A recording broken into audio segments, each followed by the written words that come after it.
FPI mengucapkan innalillahi wa inna ilaihi rajiun atas wafatnya, atas syahidnya 6 orang laskar kami yang sedang dalam tugas pengawalan kepada pimpinan kami, yaitu Imam Besar Habib Rizik Syihab.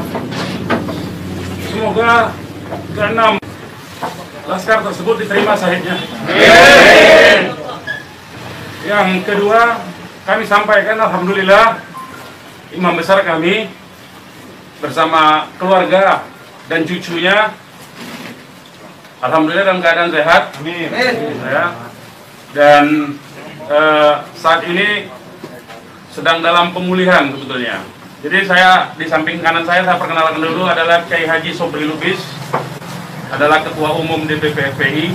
Di belakangnya adalah Panglima Laskar Pembela Islam Ustadz Maman Suryadi. Di belakang saya Wakil Panglima Laskar Pembela Islam Ustadz Yordan, dan ada pengurus FPI di belakang kita. Jadi pertama-tama saya mau sampaikan bahwa kami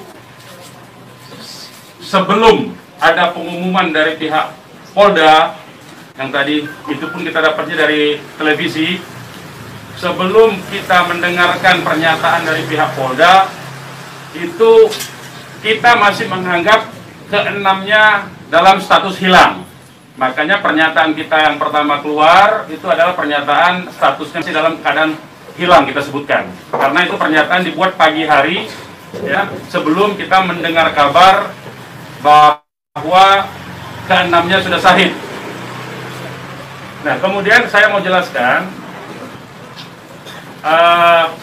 kronologi backgroundnya dulu, bahwa beberapa hari yang lalu, ya, memang ada beberapa pengintai di Pondok Pesantren Habib Rizik, yaitu hari Jumat, ya. Hari Jumat itu ada beberapa pengintai yang ditugaskan oleh institusi resmi negara. Ya, saya tidak mau sebut.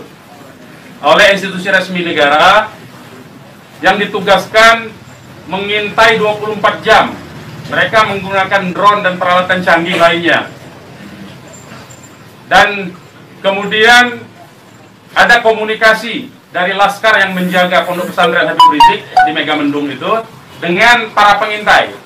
Karena kebetulan mereka terjebak dengan cara pengintaian mereka sendiri yang tidak profesional. Ada komunikasi antara laskar penjaga markas Syariah Megamendung dengan para pengintai. Ya. Ada 3 orang yang berhasil dikomunikasikan dan kita mendapatkan semua data-datanya. Ya, data-datanya kita dapatkan semua, identitasnya kita dapatkan semua, dan ternyata pengintaian itu bukan cuma terjadi di Megamendung, di lokasi Pondok Pesantren Habib Rizik, tetapi juga di Petamburan sini. Posisinya di sebelah sana, ya, posisi para pengintai. Ada foto-fotonya kita dapatkan. Kemudian juga di Sentul yang sempat dilakukan aksi demonstrasi. Artinya yang saya mau sampaikan di sini, Habib Rizik sejak kepulangannya memang diintai 24 jam. Ada 30 orang. Masih di Sentul, 10 orang di Megamendung. Jadi kita sudah tahu sebetulnya. Ya, kita sudah tahu. Nah, setelah proses hari Jumat itu, beliau bersama keluarga meninggalkan tempat istirahat beliau, tempat pemulihan beliau yang tadinya di Megamendung, beliau pindah ke Sentul, ya, pindah ke Sentul. Kemudian Ahad, ya, malam, yaitu hari Minggu, pukul 22.30, artinya lebih sekitar setengah 11-an, ya, setengah 11 sampai jam 11 malam, beliau meninggalkan lokasi dari Sentul untuk menuju ke tempat pengajian keluarga inti. Saya mau sebutkan, pengajian subuh, ya, pengajian subuh keluarga inti. Jadi tidak melibatkan pihak mana-mana pun juga. Dengan 4 mobil keluarga. Di dalam mobil ada istri beliau, ada anak dan ada menantu. Artinya ada perempuan di dalam mobil itu. dan ada cucu beliau. 2 orang masih bayi, 3 orang balita. Ya. Jadi di rombongan Habib Rizik itu ada balita, ada bayi dan masih belum 1 tahun dan ada balita. Itu yang saya mau tegaskan. Jadi ini adalah perjalanan keluarga biasa. Beliau mau melakukan pengajian keluarga saja, karena biasa pengajian subuh keluarga. Ya.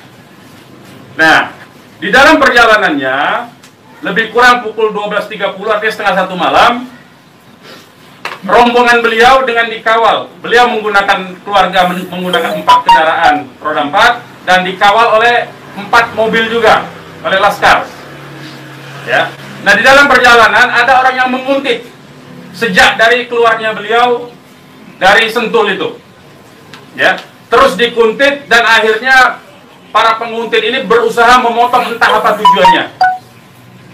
Kita sebut karena kita tidak tahu apakah dia petugas resmi atau bukan, karena dia tidak berseragam, ya. Harus disebut tidak berseragam. Ini orang-orang tidak berseragam. Berusaha memotong rombongan, ya, dan menyetop kendaraan. Nah, para pengawal tentu saja bereaksi untuk melindungi, ya, untuk melindungi Imam Besar Habib Rizik Syihab. Itu reaksi normal, karena memang mereka bertugas untuk mengawal. Reaksi normal. Yang patut diberitahukan kepada teman-teman pers semua, bahwa fitnah besar kalau laskar kita disebut membawa senjata api dan tembak-menembak. Fitnah itu. Laskar kami tidak pernah dibekali dengan senjata api. Kami terbiasa tangan kosong. Kami bukan pengecut. Jadi fitnah, dan ini fitnah luar biasa, pemutarbalikan fakta dengan menyebutkan bahwa laskar yang lebih dahulu menyerang dan melakukan penembakan. Kalau betul itu coba dicek senjata apinya, nomor register senjata apinya, pelurunya itu semua tercatat. Cek saja, silakan dicek.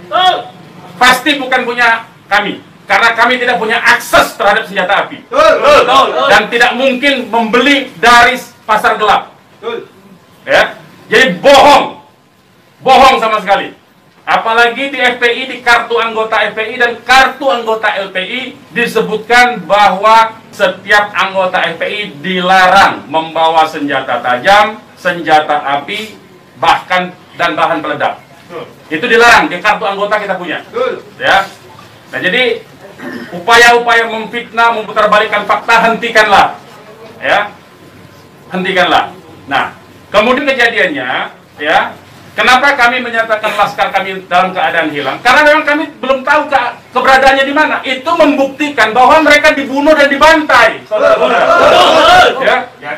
Kalau sejak awal tembak-menembak itu berarti dia tewasnya di tempat dong.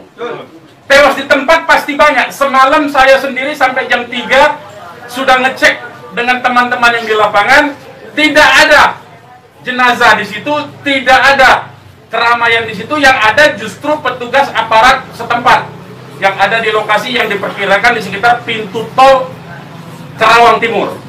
Ya, di tengah malam itu saya suruh cek. Begitu saya mendengar ada berita terjadi ada laskar kita yang ditembak, kita suruh cek ke pintu tol Karawang Timur. Ternyata tidak ada mobil laskar di situ. Mobil laskar tidak ada, jenazah tidak ada. Kalau itu memang tembak-menembak dan tewas di tempat, itu pasti ada jenazah di situ. Pasti membutuhkan proses lama untuk evakuasi di situ. Tetapi ini tidak ada. Dan bahkan saudara-saudara perlu ketahui, teman-teman media, sempat salah satu laskar mengirimkan voice note rintihan dari salah satu laskar kita yang ditembak. Itu artinya apa? Itu artinya laskar kami dibawa ke satu tempat dan dibantai di tempat itu. Dibantai di tempat lain. Itu artinya. Dan kemudian waktu kemudian setelah voice note terkirimkan, tidak ada lagi HP dari laskar 6 orang itu yang aktif kita hubungi. Kita sudah cari sampai pagi tadi, sampai siang tadi, sebelum pengumuman dari pihak Polda, kita sudah cari kemana-mana. Ke rumah sakit kita cari, ke kantor polisi kita cari. Karena kita anggapnya itu orang hilang. Dan ternyata kemudian ada pengumuman bahwa seperti yang dinyatakan fitnah, yang menyatakan tembak menembak itu.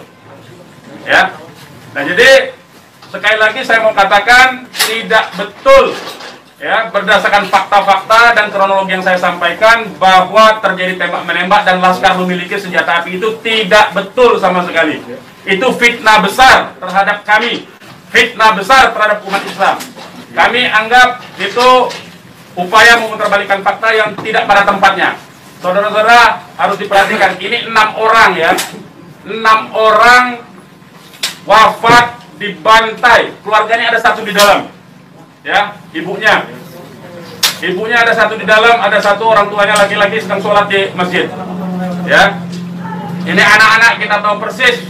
Anak-anak ini hanya bentuk kecintaannya mengawal pimpinan kami, imam besar, hanya bentuk pengabdian, tidak memiliki agenda apapun, tidak memiliki senjata api, tidak memiliki bahan peledak dan segala macam bentuk senjata lainnya.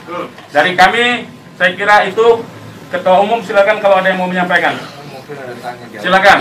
Bang, ya. Untuk pengecekan CCTV di lokasi sudah dipinta? Belum kita lakukan karena kita ini masih sibuk sampai dengan siang tadi sebelum ada pengumuman dari pihak Polda, kita masih sibuk memastikan keberadaan 6 orang tersebut. Ya, jadi kita belum mengecek kemanapun, kita masih menelusuri kemana-mana tempat dari kemungkinan-kemungkinan itu dibawa, yaitu apakah rumah sakit, karena kita mendengar ada voice note yang tertembak kan, rintihan dari salah satu korban yang ditembak, masih sempat didengarkan oleh Laskar yang tetap mengawal, ya. Dan kita belum mengetahui itu sampai hari ini, bahkan sampai detik ini kita belum mendapatkan akses terhadap jenazah. Itu yang patut dicatat. Kita tahu bahwa mereka 6 orang Laskar ini yang syahid ini adalah wafat, baru tahu dari pengumuman ya, dari pihak kepolisian.